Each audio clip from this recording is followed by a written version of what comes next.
আমাকে প্রশ্ন করে একজন বেয়াদব প্রশ্ন করছে, আপনি মুসলমান না আহলে হাদিস? কি সুন্দর প্রশ্ন না? বুঝেছেন কি প্রশ্ন? আপনি মুসলমান না আহলে হাদিস বলেন? মুসলমান। আহলে হাদিস না তাহলে আপনি যাক ভালো, এ আহলে হাদিস না। তাহলে আপনি দাঁড়ান, এদিকে আসেন, দাঁড়ান, এদিকে আসেন, এদিকে আসেন, এদিকে আসেন তাড়াতাড়ি। আপনার কথা বলবো। আলাইকুম প্রিয় দর্শক, আজকে আমরা মুজাফফর বিন মহসিন থেকে এই প্রশ্নের উত্তরটি সুন্দর করে শুনে যাব। যে এক ভাই থেকে প্রশ্ন করেছে, আপনি আহলে হাদিস নাকি মুসলমান? তো আমাদের মুজাফফর মহসিন সাহেব কিভাবে তার সেই উত্তরটা দিয়েছিলেন আমরা অবশ্যই ভিডিওতে দেখে যাব। অবশ্যই ভিডিওটি শেয়ার করবেন এবং সকলকে দেখার সুযোগ করে না। সঠিক উত্তর দিবেন, কিন্তু আপনি মায়ের সন্তান না বাপের সন্তান? এর বাপ নাই, এ বলছে মায়ের সন্তান, আবার বলছে মায়ের সন্তান, বাপের সন্তান না। এ বাপের সন্তান। এর বাপ আছে এখানে? দেখেন তো, এর বাপ আছে কই? আবার বলছে উভয়ের সন্তান। আরে প্রশ্নটা বুঝে রাখে। আমি প্রশ্ন করেছি, আপনি মায়ের সন্তান না বাপের সন্তান? হ্যাঁ, ও এই বুদ্ধিটা এবার হয়েছে আপনার, যে প্রশ্ন সঠিক হয়নি। হ্যাঁ, এটা যে বুঝেছেন প্রশ্ন সঠিক হয়নি, এই জন্য আপনাকে ধন্যবাদ, জাযাকাল্লাহ খায়র। সব প্রশ্নের উত্তর হয় না।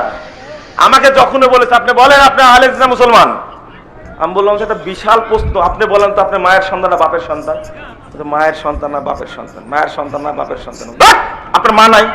আছে তো, বাপ নাই, বলতে পারছেন না মায়ের সন্তান না বাপের সন্তান? বুঝলামই না প্রশ্নটা। বুঝে উত্তর দিয়ে। গাধা গিয়ে ফোন দিয়ে বলছে যে ভাই আমার প্রশ্নটা করা ঠিক হয়নি। এবার বুঝতে পারছেন আপনি? শুনেন শুনেন শুনেন, উত্তর দিব না কিন্তু কথা বললে। আপনারা উঠলেন কেন? আপনারা শুনেন শুনেন, আপনারা আমার সাথে ওয়াদা করলেন যে দুয়াটা যখন পড়বো তখন দাঁড়াবো, তাই না?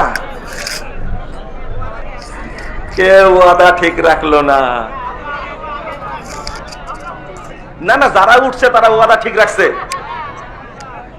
এই দেখেন, বক্তব্য দেওয়ার বালির উপরে পেশাব করা একরকমই হয়ে গেল। আমি মোহাম্মদপুর মসজিদে সালাত আদায় করছি, শুনেন। আমার কাছে প্রশ্ন করলে উত্তর পাবেন আপনি, দেখেন উত্তর কেমন হয়। আমি সালাত আদায় করে প্রশ্নের উত্তর দিয়ে চলে আসছে, আমাকে ধরছে এক বেদাতি, ধরে বলছেন আপনি যে বললেন যে পায়ের সাথে পা মিলালে শয়তান থাকে না, শয়তান থাকে না বললেন তো? হ্যাঁ বললাম তো, হাদিস তো এটা, শয়তান থাকে না, দুইজনের পায়ের মাঝে ফাঁক থাকলে শয়তান থাকে। আমাকে বলছে যে আপনি যখন দাঁড়াইছিলেন ইমাম হয়ে, তখন আপনার দুই সাইডে ফাঁকা ছিল। আচ্ছা ওইটা না মেনে নিলাম যে কেউ ছিল না, কিন্তু আপনার দুই পায়ের মাঝে যে ফাঁক ছিল, এখানে শয়তান ছিল না? কাঠ বেদাতি, কত খারাপ, খেয়াল রাখছেন আপনি? কৌশল করে আমাকে ঠকাবে। সভাপতি সাহেব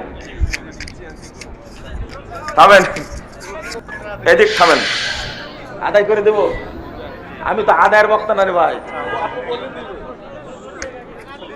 এদিক থামেন, এক থামেন। ও বলছে যে আপনার দুই পায়ের মাঝে যে ফাঁকা থাকে, এখানে শয়তান থাকে না? কি জবাব দিব? আর আব্বার কাছে শোনা ছিল, আবু তাহের বর্ধমানে এই প্রশ্নের উত্তর দিয়েছিলেন।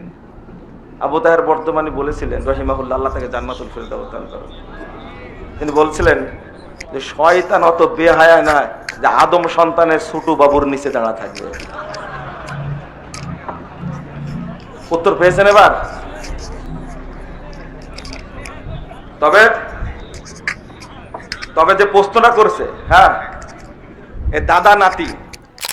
এই কথাগুলো আপনাদেরকে তখনই বলে যখন আপনারা অতিমাত্রায় উল্টাপাল্টা বক্তব্য দেন।